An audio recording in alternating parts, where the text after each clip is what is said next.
I'm a hairy man, much to my Hairy wife's man. disappointment. Oh, shame. Uh, will the pads stick to me if I've got a hairy chest? We will need to cut the hair. You know, you probably heard people say like, "Oh, get a razor and take the razor and you can also use scissors." So a lot of times, like all the defibs we put in the community have an AED ready kit attached to it, which has shears. And you just cut.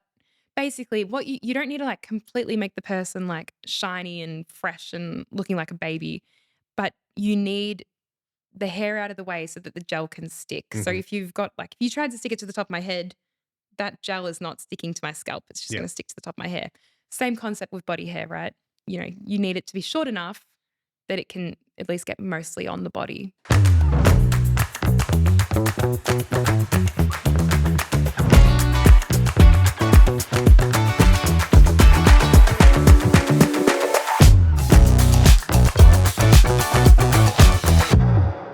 Welcome to Ascend Your Story, where we talk to people in science, tech, and research from the Ascent Media Studio in the sunniest place on earth, Sunshine, in Melbourne's west, on the lands of the Wurundjeri people. I'm Sam O'Reilly, the director at Ascent Media, and after decades of filming, building radio studios, and recording podcasts for others, it's super exciting to be here to bring the show to you. We've met many scientists, researchers, and technologists on our shoots over the years who are doing amazing work that is being unheard. So we decided to create this podcast to help get their stories out there. Today's guest is a community development and engagement officer with extensive experience in community-based initiatives, projects, and campaigns. Currently working at St John Ambulance Victoria. A lot of her work focuses on improving survival rates of out-of-hospital cardiac arrests in Victoria. She delivers two programs, CPR Lab and Defib in Your Street.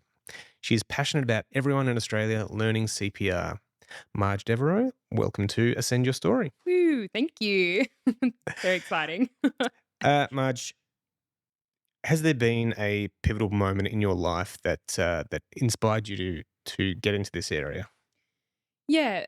So, I mean, for me, I really like health promotion has always been it for me. I like ever since, like, you think back in your life, you're like, wow, where did that actually come from? And now as an adult, I realize, oh, it's always health promotion's always been so important to me. I know we've spoken about it, but Healthy Harold, my man, I remember being in like year two, going into the life education van and seeing Harold come out as an absolute terrifying puppet. Um, Healthy Harold was from my generation as well, and I I'm a few years older than you. he's an old man, like he's been around the block, but good on him. He's always been teaching like absolute life skills to kids, and I guess, like, I was at an event recently and Harold was there with the team from Life Are you Education, and I just fangirling? oh my god. I literally ran up to him from across the room. I was like, "Oh my god, it's Harold." And I made some of the girls take a photo with me and Harold. It was great, but, that for me, health promotion, I think that really started even way back in year 2, learning things, and it's kind of progressed all the way throughout high school and then, into uni where I studied that was my degree. But I guess, cardiac arrest and CPR is probably not what you think about with health promotion. I think a lot of people classify that, even first aid in itself, to be a very proactive, sorry, not proactive, very reactive form of healthcare. But I actually see it as the other way. I think it is health promotion because by learning the skills, you then have a better chance of improving someone's outcomes. Um, but for cardiac arrest specifically, it's so important to me because I have quite a few friends and family members who have, either experienced heart problems or have performed CPR. Um, but I guess the main person in my life is my friend's father. And I even mentioned this in my interview with my boss when I started the job. So I promise it's true. But his name is Andy. He's an absolutely wonderful man, and he has 3 kids, Danny, Renee, and Nicholas. And they're such a wonderful family. We've been friends for years.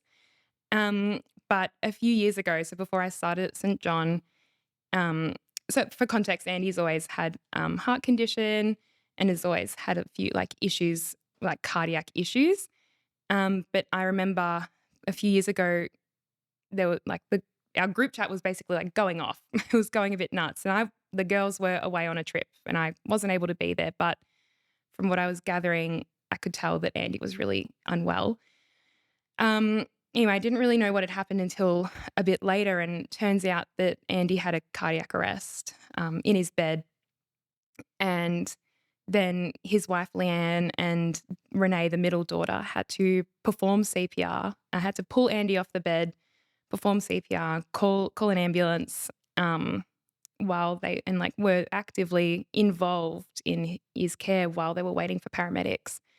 Um, they Paramedics and Renee and Leanne performed CPR on Andy altogether for, like, a total of 26 minutes, which Wow. is an insane amount of time. That's very long for everyone involved. It's, physically taxing, emotionally taxing.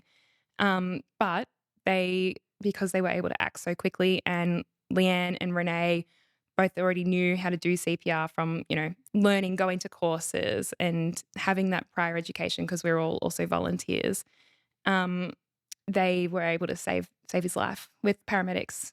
Yeah, which is crazy. So Andy is alive and well. He received a heart transplant as well, and he's just had this wonderful history of advocacy for cardiac issues and transplants and, anything and everything heart related.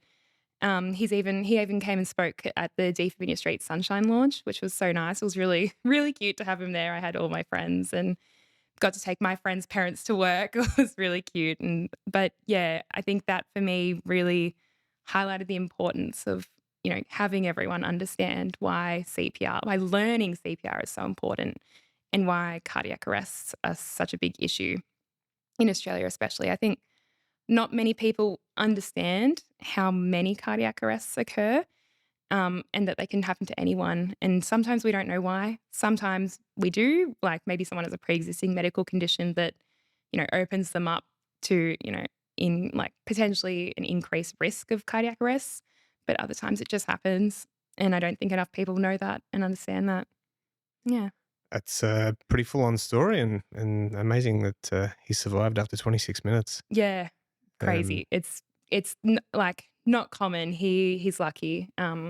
Yeah, he's lucky that he had people around him who knew what to do and mm. knew what to do quickly. And CPR doesn't have that higher a chance of survival, does it? It's Yeah, we always say that when you combine CPR with defibrillation, chances like exponentially increase. But CPR by itself is quite low, yeah?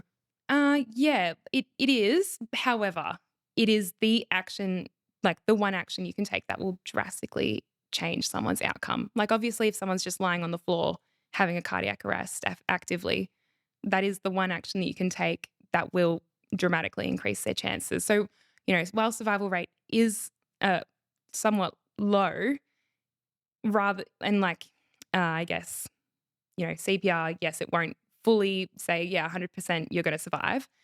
Um, if we do nothing, that person's chance of survival is zero, absolutely nothing. So anything we can do to help that person is obviously so important. And that's why CPR is so critical. It really does make a difference. Maybe not for everyone all the time. And unfortunately, that sucks. And it is life. It is just going to happen. But for those people who do receive CPR and do survive, it is, yeah, it's life changing. Mm. They're there. They're alive to see another day because of the actions of someone else. And It's crazy. what's the phrase you like to use? Anything is better than nothing? Yeah, anything is better than nothing. Absolutely. Like I said, rather than just standing around waiting for the person to get better, chances are they won't. It's better to get your hands on that person and try and do something. Especially we've got such a great team at 000 Victoria. They're well trained. Follow our doctor's ABCD action plan, call for 000 and ask for an ambulance. And call takers will help you identify if that person's having a cardiac arrest. They go through a bit of a checklist, and I think also that's important to know because people get frustrated when they call 000. They're like, "Oh my gosh, this person is on the floor, obviously not well. Just get an ambulance here quickly." Well, yes, of course, that's what we want, but the call takers will ask you questions and might repeat the questions because for them to be able to best help you, they need to know these answers. So by asking those questions, they can identify if it's a cardiac arrest or possibly at least, and then they can actually give over the phone instructions to help you perform CPR. They can then count with you. They can tell you exactly what to do, which is great. Like, obviously training is so important so you know what to do. Mm. But that's why I say any attempt is a good attempt because you will be told what to do. Push comes to shove, you'll have some idea. Someone will be there to guide you. Not that that means don't ever go get training, but I think don't be scared of having a go. You're not going to change. You're not going to make that person any worse by just having a go. And they're already in a pretty bad state. So if you can do anything to help improve their chances, I think anyone would want to do that, right? Mm.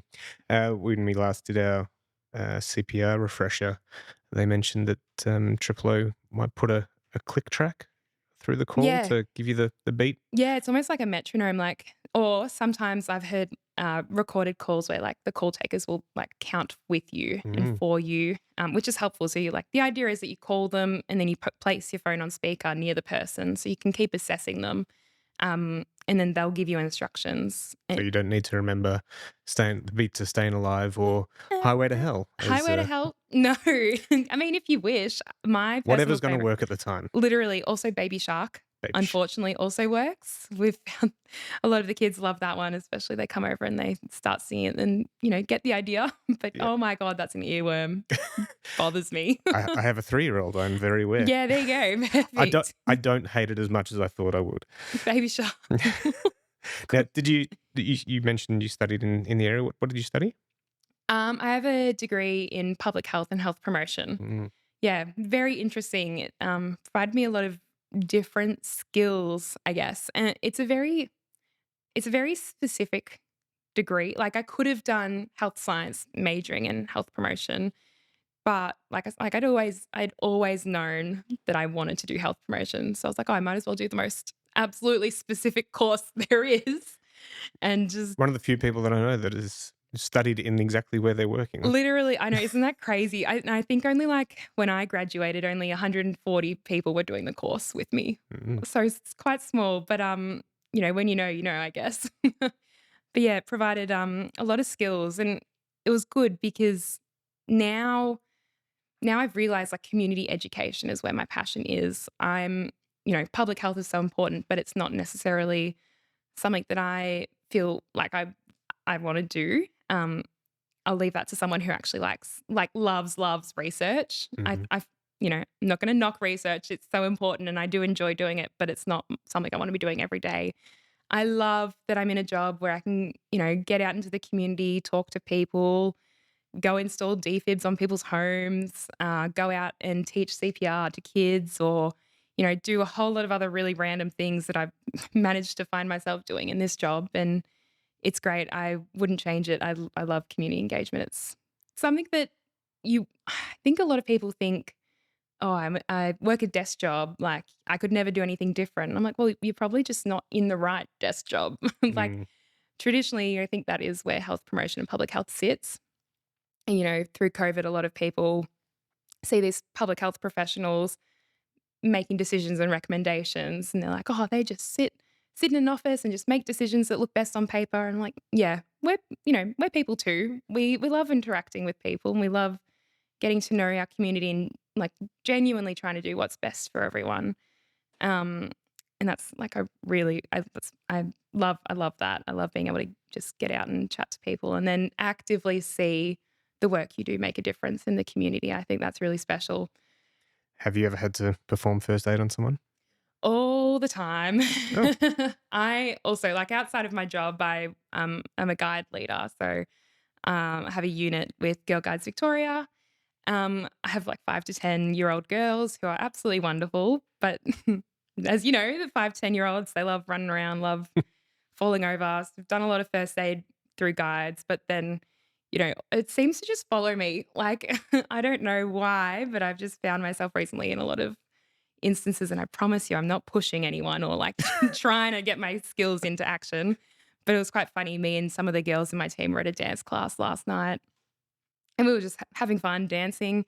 Then all of a sudden, we just see a girl on the ground, and we were like, "Oh goodness, what has happened?" The poor thing had like dislocated her shoulder, trying to just do a Ow. dance move. She wasn't even like, wasn't on the ground or She anything. It wasn't was doing a just flip? no, oh God, no, I don't, no, absolutely not. But I was like, oh man. So yeah, it was a few of us. We went over and thought, oh, we should probably probably help her out, the poor thing. So did that, managed to help her. Well, she got her shoulder back in herself. Oh, I know, so nasty, but it was like sitting down low, and I was like, oh, it doesn't look good, and yeah, but then she was fine in the end, which was nice after an ice pack and bit of encouragement. Like, so much we can really do. Sorry, like you'll be okay. I came But off yeah, my push bike years ago as an adult, not as a yeah, child, perfect. and broke my clavicle, my collarbone, and the two first on scene to help me out were both med students, and I Yeah, was like, "This perfect. is perfect." Um, but they're just spieling off all these medical terms that they were so excited. They're like, "Oh, this is great. We get to use all our Yeah, knowledge." And I'm like, "No, I just want you to keep the sun out of my eyes and the yeah. flies off my face, and call an ambulance for me." And they're like, "Oh, I'm like, okay." It's But they were so lovely, and they took some photos of me with the paramedics. So I was very happy. I was high as a kite with the whistle, the green whistle. absolutely. Perfect. What more could you want? I know it's so funny sometimes, like, especially med students, they're so keen. Like at St. John, we get quite a few Hmm. because they a lot of people volunteer with us to get a little bit of experience while they're going through school. You just see their eyes light up. You're like, well, it's not my approach. I'm a bit more rough and ready in terms of first aid. I'm like, yeah, you'll be okay. Go on, you'll be fine. I mean, unless someone's like seriously, seriously injured. Um, but we all care the same, but maybe we just show it in different ways. But yeah, the kids definitely get excited and they're like, I can do something. So tell me about St John Ambulance Victoria. What is it? What does the organisation do? Yeah, so much actually. We've been around for about 140 years, a bit Mm, more now.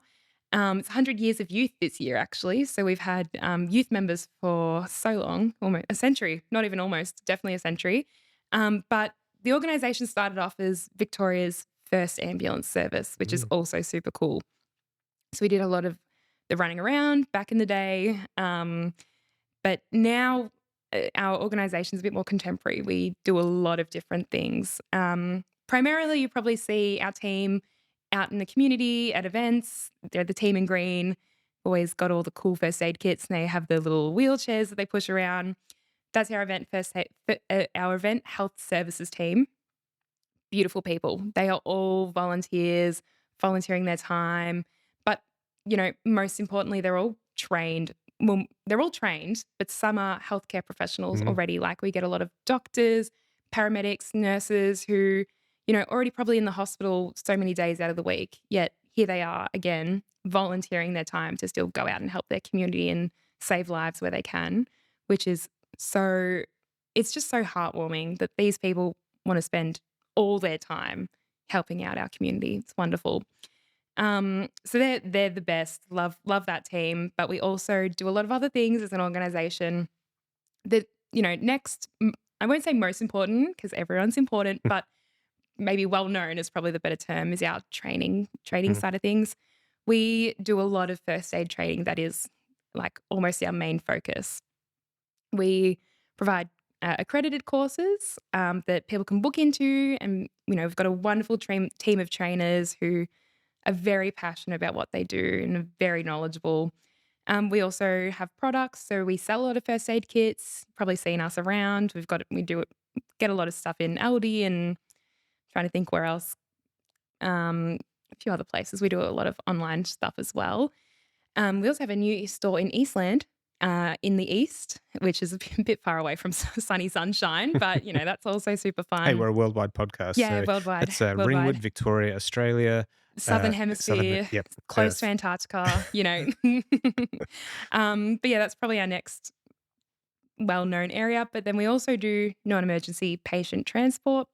We work quite closely with Ambulance Victoria for that. So our crews actually go out and can either like take people like from hospital to home, from hospital to hospital, from clinic to home, all that kind of stuff. But we also do a lot of the low acuity calls for Ambulance Victoria. So things that maybe aren't so urgent, but we also we have the capacity and we do respond to some of those really important, like cardiac arrests and stuff Mm, like that, which is super cool.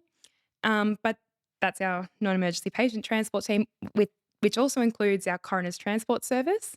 So, our team, like, I couldn't do the job. It's not something that would even cross my mind as a mm, career option for me. But we have the, like, nicest group of staff members who, go and really help people in some of the darkest times of their lives, like, go and pick up their loved ones who've maybe been deceased, like, maybe they were in a car accident or, they just passed away wherever, um, and then transport them to the coroner's court. You know, such a hard, taxing job, Mhm. you know, but they are the friendliest, most vibrant group of people you'll ever meet. So wonderful. They're all very nice. And you can tell they're in it because they care, which is fabulous. Um, and then, I can't imagine anyone involved with St. John that don't care. no, yes, agreed. Literally everyone is so passionate about what they do, which is amazing. Speaking of your first aid training, we as a business we did our first aid training a year ago Mm, uh, with a different organisation, and it just felt so tick a box, and yeah, people were there to because they had to be there, where mm, we were there because we you wanted to wanna learn be. first aid and help save a life. And Yeah. then when we got involved with St. John, we saw how passionate you guys are, and we knew that any future training will definitely be going through you guys Yeah. because we know we'll be taught to save a life and protect people. So Yeah. thank you. No, and thank you guys for, like, honestly, we need more people who openly speak about stuff like that. Like, yes, I'm very proud of our whole organization. I couldn't think of one person, even our corporate services, finance, or fleet management, anything where they're not passionate about what we do as an organization, what we believe in. But I think as well, most importantly, is having people in the community that believe in what we do. You know, everything we do as an organization is for the community. Even, like, the first aid training we provide, the transport we do, the events we attend, it's all so important. Um, but I'll give a special shout out to my team.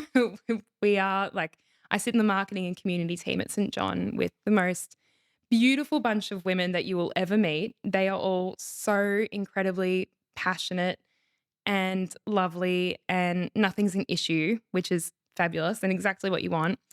And there's a few of us that sit specifically in the community team. Um, so we have 4 community programs at St. John. We have Defibrillator Street, obviously, CPR Lab, which is another one of mine, but we've also got First Aid in Schools, which is our primary school program, and we've got Party Ready, which is our newer high school program. But as a team, we just do so much together that, we love for the community. The marketing girls, obviously, they get all the comms out. Without them, who would know about us as an Mhm. organization, and what we offer, especially on socials and stuff. Um, I'm very lucky that I get to kind of veer out of my lane a little bit and help out Eve with our TikTok, which is very fun. Really, it's something that, just it's a bit of just something of interest for me. It's something different. But it's really nice to see how our volunteers react to, like, our socials, and especially the Mm, TikTok. We post silly things, but we also, like, we do post educational content. definitely. We know as well, like, a lot of people, my age or younger, really react well to, like, that digital learning and digital content. So we do try and put a lot of that into our TikTok as well, but some of it is just for laughs. And we get, like, I get so many volunteers come up to me at events and they're like, "Oh my God, you're the TikTok girl." And I'm like, "Ah." And because I'm Eve and I, like, we get on the TikTok a little bit ourselves. If you go, we're at St. John Vic on TikTok. But some of the stuff we post is just, like, for laughs, and the volunteers, like, love it. And we try and get as many volunteers involved as we can. They often, like, provide us with videos of them doing little dances and stuff. It's really nice to see how everyone engages with that as well. We're a serious organization. We're here to save Mhm. lives, but who says you can't have a little bit of fun while doing so? You can be as serious as you want, but if you're not connecting with the people, your target audience, then Mhm. what's the point? Mhm.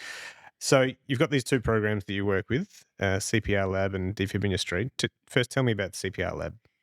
CPR Lab is my big, big bus. It's great. It's a mobile education van. Mhm.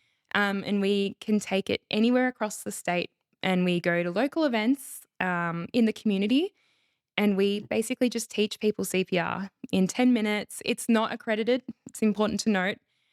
However, I like to believe that you get enough information by participating in CPR lab to have a rough idea on what to do in an emergency, which is so important, right? Means you're not going in completely blind.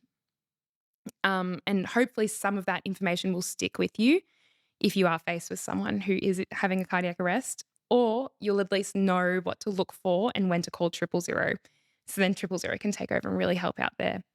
But it's wonderful. It's totally free for community members. It's free for community events. I want to go to more rural places this year. It's so important. Rural Victoria doesn't get enough recognition um, for the education that they need. And it's also, we need to be providing them with different forms of education. A lot of our farmers and, people in rural areas might not have 2.5 hours to commit to an accredited class. And 2.5 hours is a long time.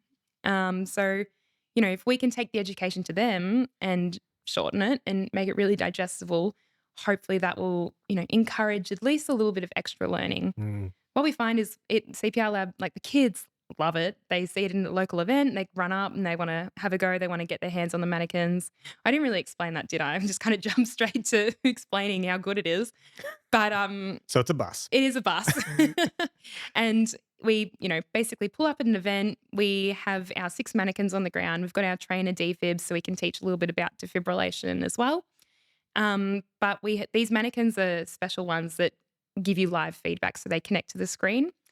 And as you're going with your compressions, you can see if you're going too fast, too slow, not fast enough, not hard enough, or too hard. You don't want to be absolutely breaking these mannequins in half. Mm. But we also have staff there. Whenever CPR Lab's out, there are staff members who are able to help you and can give you that verbal feedback, but they're also there to teach you as well. So you can ask them as many questions as you want, and they're there to guide our learning journey. They do it really well. We love our CPR Lab team. They're amazing. And the program itself is wonderful too. And we get really great feedback that it is that really accessible way of accessing information, which I think sometimes we forget about, especially in regards to first aid. People think that it needs to be something that is always hands-on. And yes, it is. But does it need to be hands-on in an office where you're learning with 10 other people? Mhm. Or can it be a little bit more relaxed?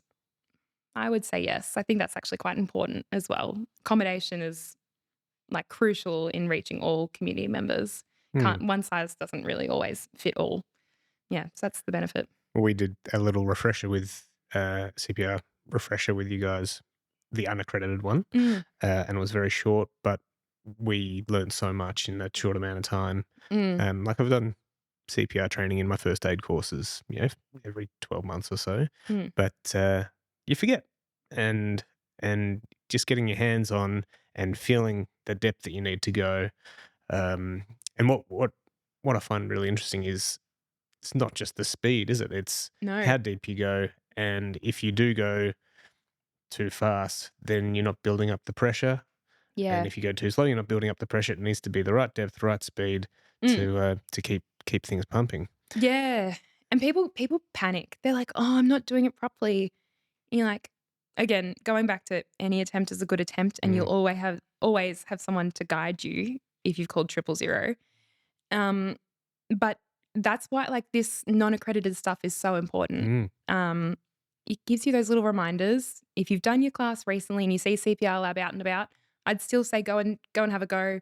You can either show off your skills if you've really done it the other day, or you get that just little bit of information, little bit of reminder. No, it's not going to kill you, but it might save someone's life. You know, so yeah. that's the importance there. So your other program is defib in your street. Yeah. Now, before we go too deep, defib is short for what? Defibrillator. There are so many different words: defibrillator, defib, AED. I've even heard some people call it a shocking device or a zap machine. Whatever works for you, they're all do the same thing. Wonderful. All right.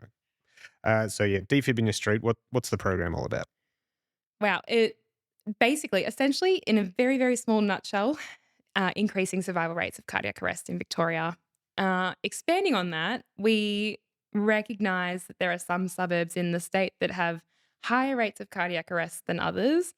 And to increase cardiac arrest survival rates globally across the state, we need to be focusing on these suburbs that are quite struggling. Um, we do, within that, some suburbs do have a really high rate of arrest. But for us, what's important is focusing on suburbs that have high rates of arrest, but then really low rates of bystander intervention. Um, Bystander intervention, by the way, means the community member performing CPR or performing defibrillation often before paramedics arrive, or Fire Rescue Victoria. Fun tip: Fire Rescue Victoria also responds to cardiac arrests, not just Ambulance Victoria. Um, so, we could look at suburbs that have really high rates of cardiac arrest and really high rates of bystander intervention. A good example of that is Dandenong. A lot of people recognize that Dandenong has both. And I often get the question like, "Oh, there's so many cardiac arrests in Dandenong. We need a lot of help." And I'm like, "Yeah, absolutely. Like, there is a really high rate. However, they also have a lot of registered defibs in their suburb already." Hmm. um, which, good on them. And it might just then mean that there's a natural cycle going on there. But our program, Defib in Your Street, has currently focused on Reservoir, St Albans, and now sunny Sunshine, which is great. I love that. And what we do with the program is we want to increase that bystander intervention. Mm. That's where we can make the difference. Um, so, for instance, we in Reservoir, which was our pilot suburb, the goal was, and still is, I guess, to install 30 defibs and train a few thousand members in CPR, community members, which we've then continued on across all of our suburbs. So we're hoping that by providing the community with defibs for free and then also accredited training for free, will then come together really nicely and make this lovely little combination that helps us increase survival rates in those communities. Yeah, so two main components: installing defibs and then providing CPR Mm. education. So a friend of mine, Bo, she was one of your hosts of a defib in your street in Reservoir. Yeah. And when I heard about that, I was like, that is a great program. And so when I saw you were uh, rolling it out in St Albans, I thought, oh, we're close to St Albans. I put my hand up, and they Mm. said, oh no, we're not coming to Sunshine yet. I'm like, oh, okay. And then you came to Sunshine, and I was ready to go. I'm Yeah. like, apply, and you came and you installed a defib at the front of our shop here. We've Yeah, got well, a you guys were the first in Sunshine as well. we're very proud of that fact. Yeah. And then since then, you've had us on board to help out with film and photography with marketing for St John, and it's been an amazing collaboration. So thank you very much for having us on board, Right, you can't get rid of and us now. protecting our community with having a defib out the Yeah. front. So my family and I live across the road, so it's not only protecting Mm. me and the staff and any clients that come by, but also my wife and child and all our neighbours. So everyone is very appreciative. So thank you. Oh, no worries. But that's what we want to do. We want to help out, and it's always really nice when people appreciate what we're doing, which is, yeah, it's lovely. Now, how many do you think you've rolled out so far? We have rolled out 29 in Reservoir and 28 in St Albans and 28 in Sunshine. Wow. Yeah, which is awesome. It really shows that there is a difference that can be made. And, we could install one on every home, but what we're really trying to do is optimize our resources and what we do have. Um, and yeah, basically, there are a few parameters on what we do when installing defibs. We take a few things into consideration, mainly like I don't want to overlap locations too much, because then I kind of will probably you risk leaving gaps in other areas, right?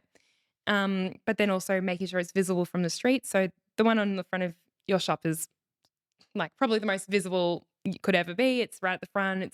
Everyone can see it from down the street. For our viewers and listeners, we're in an old milk bar, so Mm. it's the prominent corner store right in suburbia. So it Mhm. is a nice, perfect location for one. Yeah, exactly. And that's what we want it to be obvious.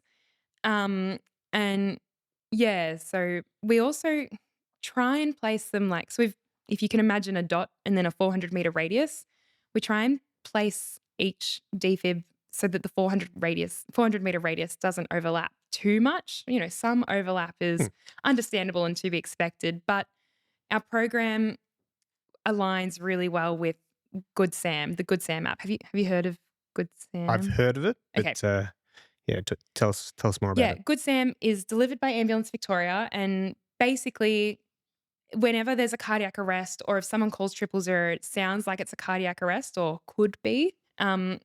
Good Sam is notified, the app. Anyone can sign up to be on Good Sam. You don't need training anymore. They started off you needed training, but I'm pretty sure that's been lifted. Um, and then what happens is if there's a cardiac arrest in your area, you get this god awful alarm ring out into your phone, and then you get sent to the patient. And that's what, like, bridging that gap between that time that Hmm. cardiac arrest started and then when paramedics or fire rescue can get there. Like, Hmm. can we send a community member to get there quicker? Often we can, and that's where that is so helpful. What happens in terms of the defibs is that you can also get sent to your nearest defib to then go to the patient. Hmm. And that's why we're trying to link in. So when the program launched, it was a 400-meter radius was recommended to us by Ambulance Victoria to align with their Good Sam algorithm. So that's what we've taken on board, and that's why we try and place them that kind of close together. So at least everyone is always covered by a Hmm. defib and has some opportunity to go and get it. Um, but yeah, we've recently done some research with Latrobe, which is very exciting, and it showed that travel time has decreased in reservoir with our program. So you know, it's very complicated and it would take a bit of time to get into. But essentially, if someone was to have a cardiac arrest and then someone was to walk to one of our program defibs and then back, we decrease travel time by like 2.5 minutes Wow, in some cases, which is which is wonderful. huge numbers Hmm. when someone's performing CPR and Yeah. For every minute that a person doesn't have CPR and defibrillation like happening on them actively, if they're having cardiac arrest, their chance of survival goes down by 10%. wow. So, 2.5 minutes, that's pretty significant and could really help save someone's life. So we're so proud of that. But yeah, and I guess also the most important thing is that we place the defibs on the homes of local community members or local businesses or local community groups because we want that investment from community. We don't want to just like chuck chuck a dice and then put those Mm. defibs on the map where they land. We want investment, and we need people to take ownership of the program. And that's the most important part, right? Of any community program. If the community doesn't believe in it or doesn't feel like they own part of the responsibility, nothing's going to change. We And we had a woman in her maybe 70s come by soon after this was installed at the front here, and she was like, "Thank you so much. yeah, wow, It's my friends and I are all you know we're of of age, age. and this is very comforting to know that there's something nearby." Yeah, that's exactly what we want. Like, you know, we want the community to recognize that this is for them. It's not just to make us look good. It is for the community and to help save lives. And it is so, so lovely when we hear stories like that, that Mm. people appreciate what we're doing. Makes it really worth it. But yeah, there are some instances where, we've placed it on businesses, but we would only do that if we know we have investment long term from Hmm. them. Yeah, yeah. Do you have numbers on how many have been used in action? So it's very interesting. It's going to take a long time to really get those answers. And also the program is still quite young. It's only been going for a few years, so no one has used it. Well, let me clarify. No one has been saved by one of our defibs. However, that's not to say they've never been used. Hmm. Um, and I might just also not know about it, which can happen. And that's always going to be the case in anything like this, where it's in an emergency and we don't always know everything. But what has happened very frequently is that our hosts or community members know there's one nearby. They go and get it out of the cabinet and take it over. So there was one instance where someone collapsed at home. The host knew, like the person in the home knew about it, got the defib, took it back, placed the pads on the person, but the person wasn't actively in cardiac arrest. Hmm. So they didn't need the defibrillator. But to me, that is just as good as someone actually being defibrillated by one of our program's defibs, because it shows that the community has increased their awareness and understanding of when to get a defibrillator and what it's for. Um, but it also proves that we can potentially make that difference there. But I think the most important thing is that someone actually went and got it. That's, to me, that's wonderful. It means that people understand, they know the purpose, and that's all I could ever ask for.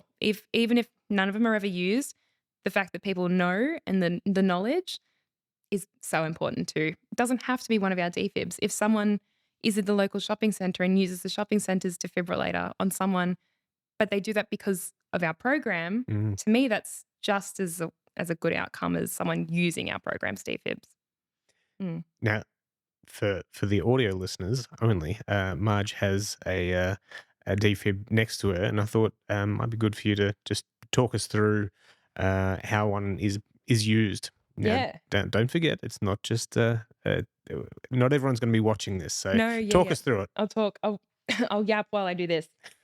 Um, but I guess before that, so what a defibrillator does is very interesting. So it will only deliver a shock to a person who has a shockable rhythm. It's like a bit medically complicated, so I won't get too into it. It's basically if you're in VF or a VT, your heart's beating too fast or it's beating irregularly.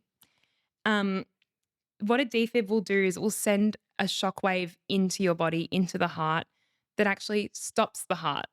So a lot of people think it's just like, oh, if the heart's not beating correctly, the defib will shock it back into a normal rhythm. It's like somewhat true, but what actually happens is the defib will deliver a shock that stops the heart, and then it's your brain that kicks in and will Mm. restart the heart for you, hopefully in a normal rhythm.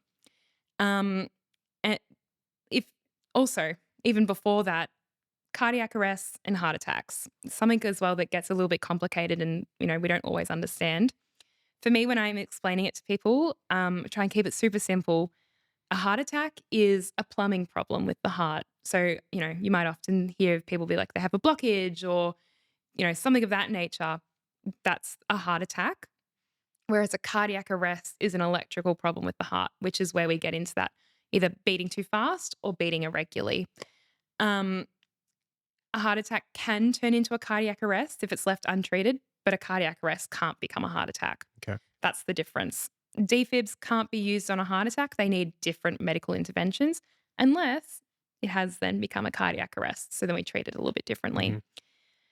So what a defib does is you open up the defib and then you place the pads on the person's chest. You place one, like if you're thinking of you're driving your car, you're in the driver's seat, think of the seatbelt Of an Australian of an car or Australian, because we are a left-hand side of global the road? podcast. Yes, Yep. Australian driver's side seatbelt. So one up on the top right hand side of the chest, and then one on the like slightly under the armpit, maybe like a hand's width under the armpit. Place one there as well. Kind of like the best way to explain it. That pad like can't be on top of the heart. It won't do the right thing in terms of sending a shockwave through. Um, and if anyone has like a pacemaker or if they have jewelry or anything like that, you just place the pads out of the way. Still like in the same area roughly, but just adjust for whatever that person has on themselves. Then the pads will both read the heart rhythm to make sure there is a shockable rhythm and will then deliver the shock for you. So what I'll say for people who are looking and watching, there are a few things that you can look out for as well on a defib to make sure it's good to go. This is a St. John G5. which I really like. Bright orange for It those is. listeners. It's bright orange. It's really visible. Like humble brag, I really like this defib for our community because I think it's super easy to use. And it also, has some really nice features that are super handy. So for those who are watching or for those who are not, we have a rescue ready light, which is green. And that just shows us that the device is ready to go. A lot of defibs will have something similar though, so you don't have to have a G5. I recommend them, but if you don't have one on you, other devices will have a similar like indicator light. You'll also be able And to that's just read saying that the battery's charged and there's enough batteries charged in charged, there. pads are good, everything's ready to go. The G5 does daily self checks as well, which is very nice. So you don't have to stress about, oh, I haven't checked the defib in like a few months. If it's green, you're good. We do recommend checking them frequently though. Like maybe I would just say if it's in a locked cabinet, check it a bit more often. But if it's just out and about, every time you walk past it, just have a look, have a see if it's beeping. Take care of it, see what it needs.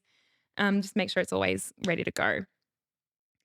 But then when you're in an emergency, you take the defib, and for our G5, all you need to do is press the white button and open the lid, and the device will immediately start speaking to All you. right, let's have a listen. Let's go. Stay calm. Follow these instructions. Make sure 000 is called now. Begin by exposing the patient's bare chest. Remove or cut clothing if needed. All you have to do is follow the instructions. Mhm. So When the easy. patient's chest is bare, remove the white square package from the lid of the AED. So the white package holds the defib Then pads. open the white package across the dotted line and remove the pads. This is a real defib, so I won't open Peel them. one of the white pads completely from the blue plastic. But you can Begin pulling from the tabbed corner. excuse There's you. no pause button, of course. No, there's no pause on a real defib. Peel one of the white pads completely from the blue plastic. The- Begin pulling from the tabbed corner. All right, thank you, Mr. Defib. Yeah. We will chat Peel through it one of the now. white pads completely. Oh from my the blue goodness. plastic. They're Begin persistent, pulling from the tabbed which is what you want in a crisis. You Yes. want it to be persistent. Loud and clear. Exactly. These is also they're noise sensitive. So if you're in a outside where it's noisy, the volume increases. Oh wow. So if you can imagine it gets louder than that, good. Yeah. But it does get loud. So did I see some other pads in there? Were they for kids? No. So the good thing with the G5 and why I like it is we have our ICPR pad as well, which is Ah. in here. So it's basically an accelerometer. It's a puck, and you place that under your hands while you're performing CPR, and then it allows the defib to give you that live feedback. So most defibs will have a ticking metronome to keep you on beat, or you can sing Baby Shark or Staying Alive, whatever works. But if you use this puck under your hands, it will then give you that, be like push harder, push faster, and really help you provide good quality CPR along with the defibrillation, which is so important for our outcomes and survival rates. But again, any attempt is a good attempt. But then this puck will help improve your quality. Mm. Mm. Oh, well, thank you for running through the defib. Mm. So these sit in a cabinet in the street. Mhm. They're worth a few $1,000s. So how do you protect them? Yeah. So normally they're about 2,500 off the top of my head. But at the moment we have a sale. Another little plug for you if you're listening before the end of financial year in 2025. They're currently on sale for under $2,000. Of and 2,195 if you want a cabinet and all that kind of stuff. So it's a good deal. Go get one. Go protect your home. Go protect yourself and your family and your community. But in terms of defib in your street, I just want to also let everyone know we provide these free of charge to the community. We recognise that price is a barrier for a lot of our community members, and is potentially why we don't see as many people accessing defibs Mm. as well or purchasing them. Because it's not going to say that $2,000 is like no money at all. Like that is a substantial cost. And I sit in two minds. I'm like, wow, that's expensive. And oh my God, $2,000 to save a life. That is no money at all. But we understand that cost can be a barrier, which is why, as part of the program, we provide it for free. And then we take over the maintenance costs and installation anything to do with the devices, we take that on board as an organization. Um, yes, for those wondering, it is quite costly. It does cost a bit for us to maintain all our suburbs at once, Yeah, and well, we've got almost 90 out there. almost 90 out there. But we get no government funding or no real, maybe the occasional grant, but otherwise everything we pay for ourselves as an organization. But I say that to highlight how we feel that this is such an important program and how dedicated we are to continuing our efforts here. But yeah, for the program, we keep them in locked cabinets, mainly to deter from theft, but also from the weather because we're placing them outside.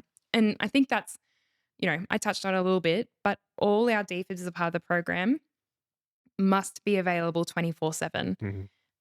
You know, there's no good having it behind a locked door. Cardiac arrests don't just happen in business hours. They happen any time of the day, at night, 3 a.m., whenever. So I can imagine nothing more gut-wrenching than knowing there's a defib, the local community center, and you look through the window, but the door's locked, and you Mhm. can see this life-saving device is right there, but you can't get to it. I mean, unless you want to smash a window, but that's a crime, friends. We don't want to encourage that. But So how do you make them accessible for yeah, if they're the in a the locked cabinet? cabinets that we provide to the community are pin-coded cabinets, which can seem difficult at first, but we try and make it as easy as possible. So on the cabinets, it has instructions on what to do and how to access the code. So if you see one of our cabinets out in the wild, you can call 000 and you'll have to run through some questions with them, but then you let them know the exact address of the device, which is again written on the cabinet, and they can provide you with the PIN code for the cabinet. That's if there's no one around, you have no idea who owns it, who's responsible for it, you can do that. But the other option is as well, if, for instance, if you're in the office and someone comes knocking on the door, you have a key to the cabinet. There's nothing saying like you have to help, but we ask that all our hosts are willing to help in an emergency. No questions asked. No questions asked. And that is also so important to us as well when choosing a location. We, don't necessarily want to put it in a home where someone will feel hesitant. So, again, if you see one out in the wild and you need it in an emergency, know that all our hosts are willing and ready to help. But yeah, it also has a key. And there is a third way, and that goes back to Good Sam, the app that we were talking about. If someone is sent to the device via Good Sam, the PIN code actually comes up on the app. Mm. So when they're looking at all the information for that device, it comes up and it will, then they can put in the PIN code and off they go. It's important to recognize that as an organization, we know this is not ideal. We'd love to just have them sitting around wherever. But for the moment, theft does happen, And you have had unfortunately. Yeah, we have have had a few stolen. Luckily, some of them were able to be recovered, but in others we've replaced. But it's not perfect, and the world's not perfect. So we're working on with AV, with Victoria Police, trying to create this like holistic approach to handling this. My personal view is I'd rather have the defibs in a locked cabinet so that if someone is sent to it via Good Sam, they open the cabinet, there is one sitting there, as Mm. opposed to going to a cabinet that's unlocked that should have a defib in it. You've just ran like halfway down the street, you open it, there's nothing in there. Yeah. That to me is worse. So yeah, I'm very passionate about that. And Triple O have the code, so Yeah, you should exactly. be calling Triple O first thing anyway. Exactly, exactly. And if, there's no harm in several people calling 000 Mm. either. They know, they understand. They've got a very complicated system of, I guess, file management, I'll say. um, and one person can be on the phone with 000 while the person is in cardiac arrest, and the other person can be calling from the cabinet, and that's okay. 000 don't mind you calling them if it's for a valid reason. Yeah. Obviously, don't call them for fun. It's a waste of resources. But if you are genuinely unsure, don't know what to do, need help, they're always there for you as well. Mm. Now, what happens when a battery dies? Ew, the defib starts beeping, Mhm. like quite literally, it will beep at you until you replace it. But you will get notified before that. Like if you open the lid, We do recommend doing like maintenance checks. So when you're looking at, yeah, like we said before, you can walk past every time you walk past, make sure the green light is good to go. But every few months, you can open the lid and just check. There is a battery indicator on the G5 as well. But if you register your defibs with Ambulance Victoria, which is super important, their AED registry is like a vital tool for this, you'll get notified. So hopefully, like before it expires, Mm. so hopefully you've already purchased a new battery and um, chucked it in, which is also important. And are they good to go for multiple people? If Yeah. I can only speak for the G5. That's the only one that I'm really like fluent in, I guess. It's so weird as well. The amount of knowledge I have about defibs would never have thought I'd done this. Like, if you asked me 5 years ago how much, if I'd know all this about defibs, I yeah, would have said no. But the G5 lasts for about 420 shocks. The battery does, mm, which obviously not one person is going to need 420 shocks. So that's good to know. You can use it over multiple people, hopefully. I'm not going to like say 110%. We can never really be 100% mm, sure. Um, and the battery lasts you about like 4 years without any use. okay. And how about the pads? Can they be used twice? So once the pads are used on a person, they're considered medical waste. And so no, not really. We always recommend In an emergency, though, anything is better technically, than nothing.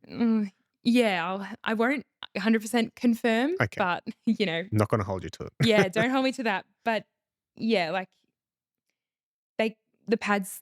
What happens if a defib is used on a person, and this is why I'm going to say no, because if a person is right here having a cardiac arrest, we and paramedics have just walked through the door, we leave the pads on the patient and the Mhm, defib often travels with the patient to hospital so that if they do arrest again in the back of the ambulance, there's already a device on them. You don't have to spend minutes fluffing around. mm, Um, yeah, if, it'd be incredibly unlikely that someone else in the room would also have a cardiac arrest at the same time. mm, But, you know, the important thing is having, access to the tools that we need to provide the best care for both people. So, which would mean not taking them off someone. If a device is used and it travels to hospital, Ambulance Victoria as well are really great and will sometimes replace the pads under specific circumstances. I'm not like totally privy to what those are, but always ask the questions if you have a device that's used. They're a wonderful team. They're very, very chatty as well. Just give them a call and let them know. But this is why it's important to register your defib mhm, because then they know about it. They're on top of it. Um, and they also again send you those reminders. But it also means that the wider community knows about your defib as well. All Almost 90 of our defibs are registered with Ambulance Victoria. So anyone can look up the information, see where they are, when they're available, how to access them, where they are, in terms of in a building and all that kind of stuff. okay. Uh, Now, my wife helped me come up with some questions for you, Mm, and her first question was, uh, if I don't have anyone to run for me while performing CPR on someone, am I to prioritize running across the street to grab the defib or keep chest compressions? yeah, chest compressions. If you are alone, and there's no one else, I mean, if I'm alone and the defib was literally right here, grab it, like pause for the seconds that you need to grab it and then continue. But if it's literally like you have to spend the time to get up, look it up, where your nearest defib is and then go and get it. Even if you know where it is and you know how to get it, it's still time better spent on compressions. Defibrillation is so important and so helpful, but it is compressions that do like save the day. Um, I know people might be like, well, then what's the point in defibrillation? Blah, blah, blah. It's still very, very important. But if you had to choose, hands on the person is so important because then you have 000 on with you.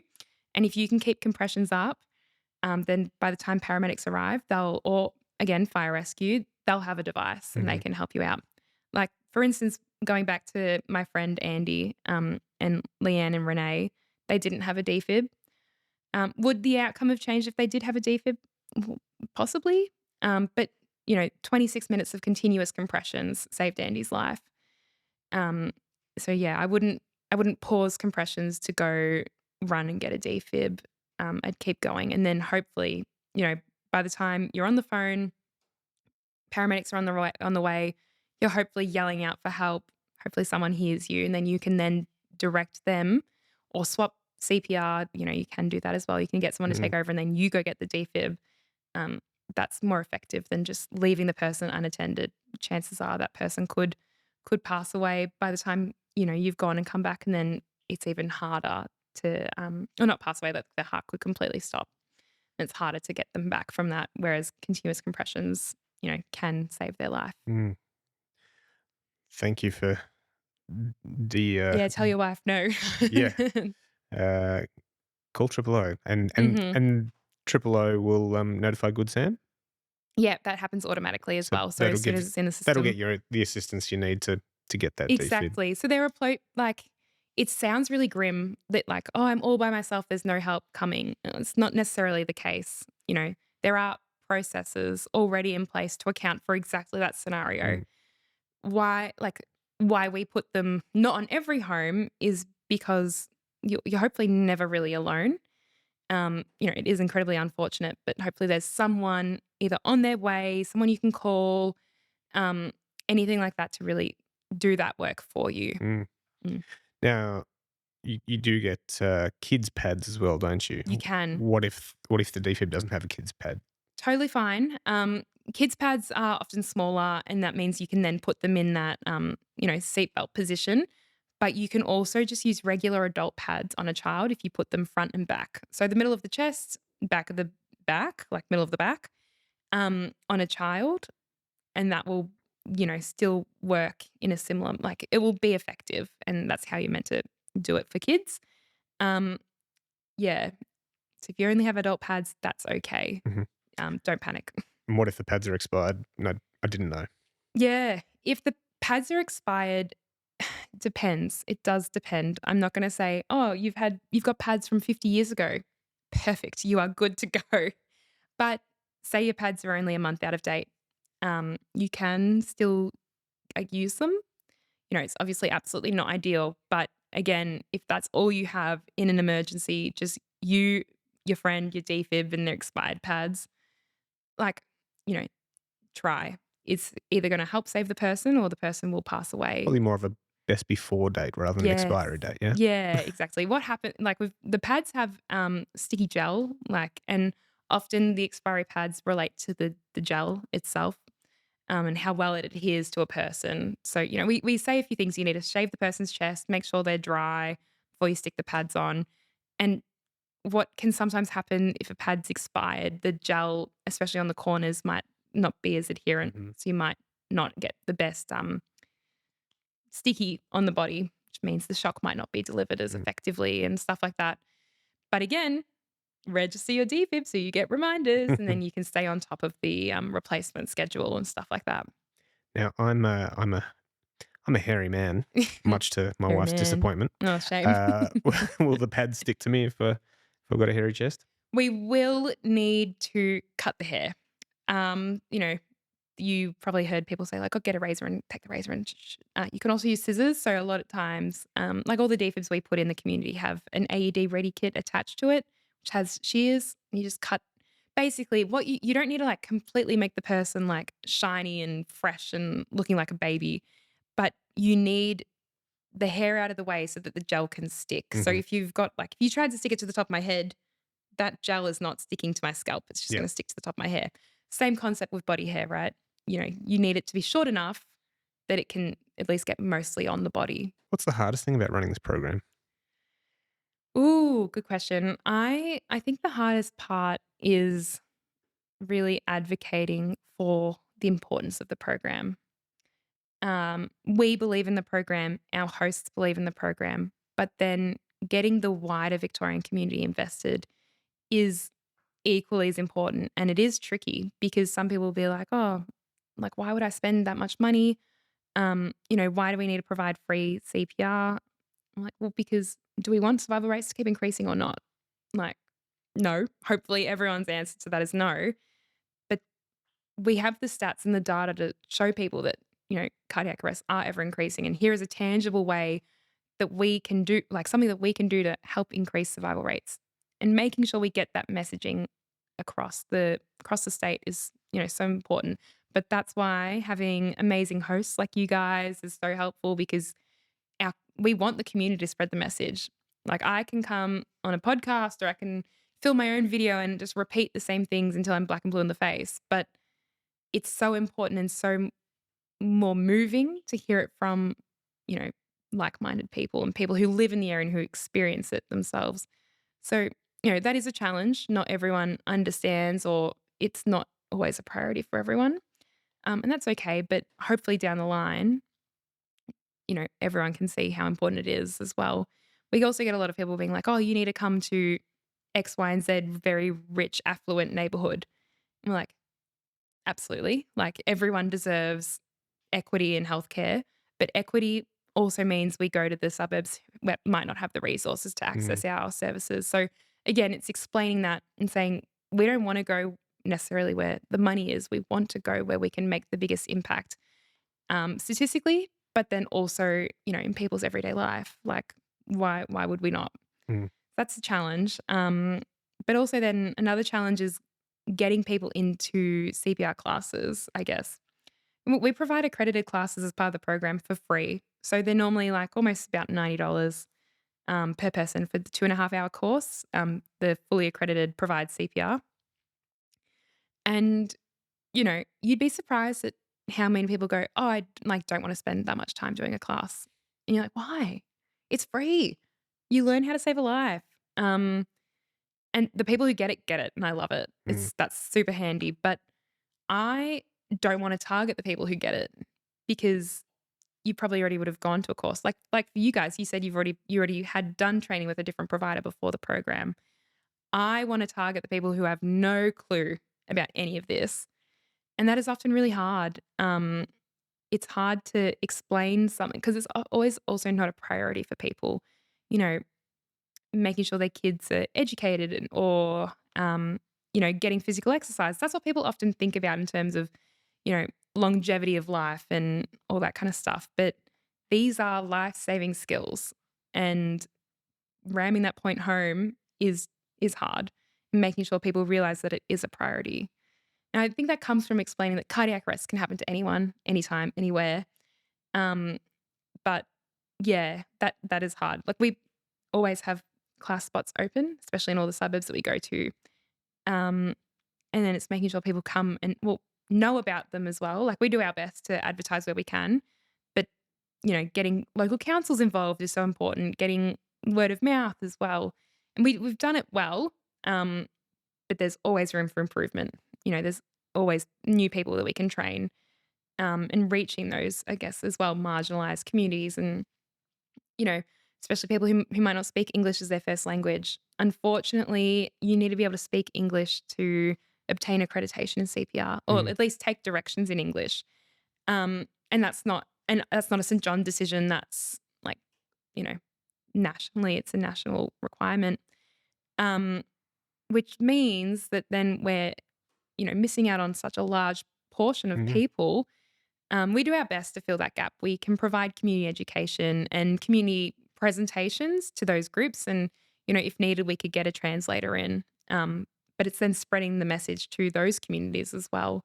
That is something that they can do. Yes, you need the accredited course in some circumstances, especially as like for employment in some Mhm. sectors.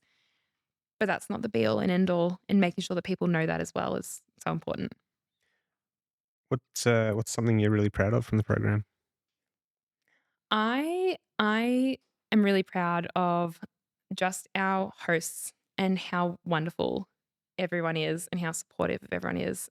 For me, that's the most important thing, because it shows that you trust us and that we trust you, and we have a great relationship. And I think trust is the most important aspect here.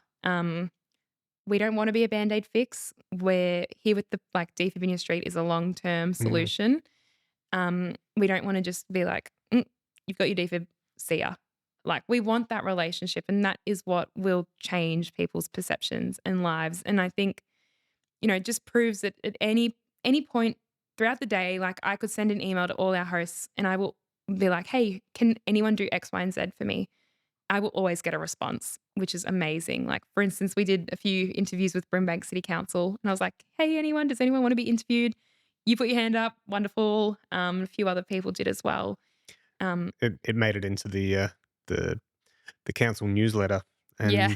and one of the fellow parents at our child's daycare, she bailed me up. She's like, "Are you a paramedic?" I'm like, "No, no, I'm not."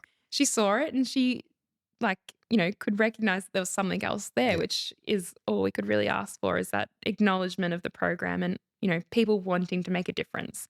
That is something I'm really proud of, being able to help build that community. So cool. So yeah. cool. What would you like more people to understand about volunteer ambulance services? I think especially for St. John, people need to understand that we do so much more than just giving out band-aids at events. Our volunteers are so trained, they know so much. Some of them are healthcare professionals in their own right.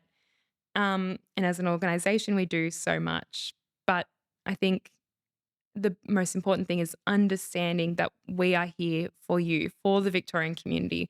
We're we're not for profit, everything we do is for the interests of the community. And And if that we've seen your events. We've worked at your events that you honouring people's work, and it's Yeah, the First Aid Champion Awards, such a nice event. You get to hear a whole lot of different stories, of different people, children even, like calling 000, like administering EpiPens, and then, like, on a broad scale, like, actually, that's a really good point. When it was 2023 Champion Awards, I wanna say, um, we actually were lucky enough to award, um, 2 participants, of one of the Deep in Your Street CPR classes who witnessed a car accident and was not a good one at all, and they actually got out, of their cars and took over the scene and made sure everyone was like, traffic was flowing safely.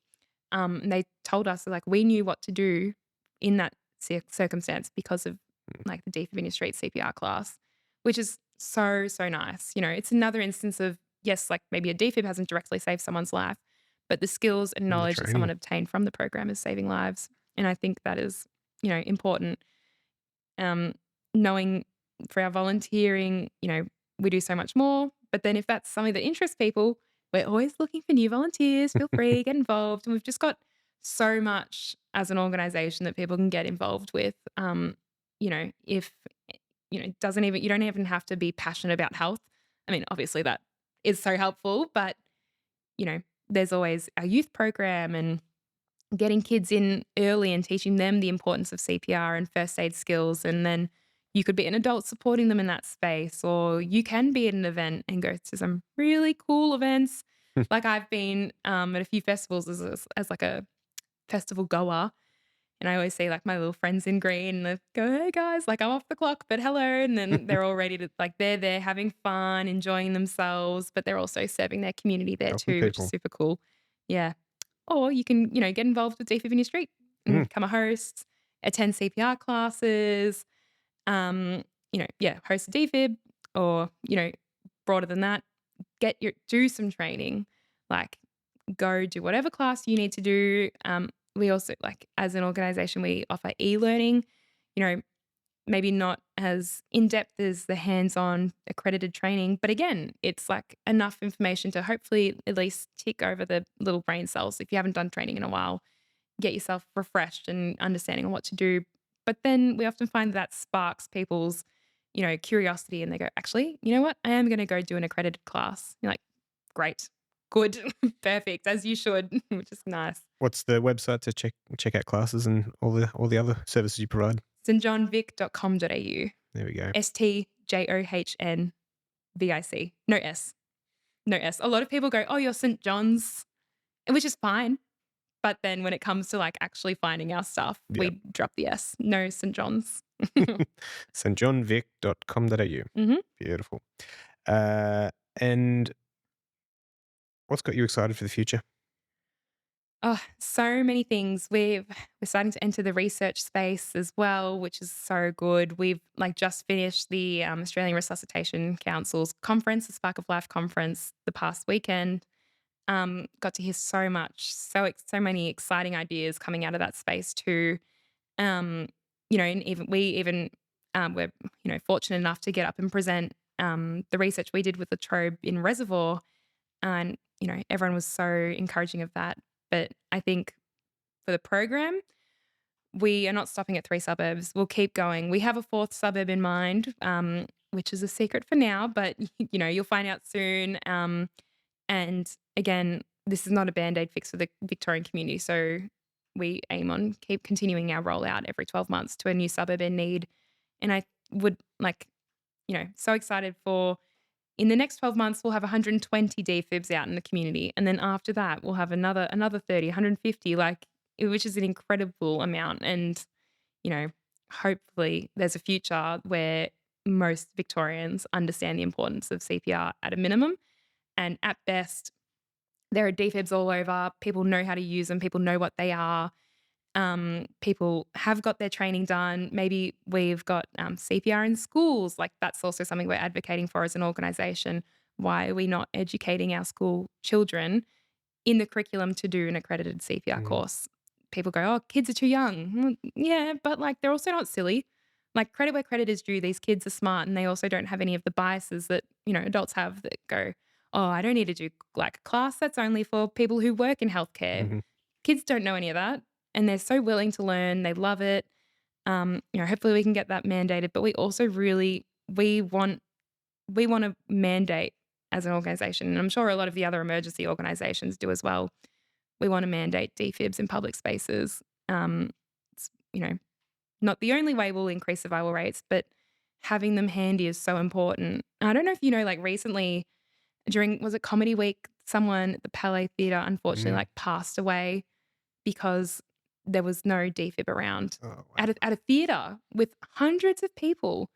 And, we that's a life-saving device. And it shows you, like, luckily, he had 2 nurses who were on site performing CPR. But it just goes to show that, like, compressions alone won't always be the fix. Like, yes, they're so important and they are the most important thing. But if that person had a device, a defib on them, like, could that outcome have changed? Mm. You know, we'll never know. But hopefully that what if really sparks something in our government, in our community that really, takes a look at how important they are. And we want them mandated. How that looks, who knows in the future. We're open to ideas, but so important. So important. Yeah. One last question. Mhm. Have you ever had a moment in the job that's made you laugh? All the time. I'm very lucky to sit in a very You like don't come across as someone that laughs on the job. no, I'm absolutely the most serious person ever.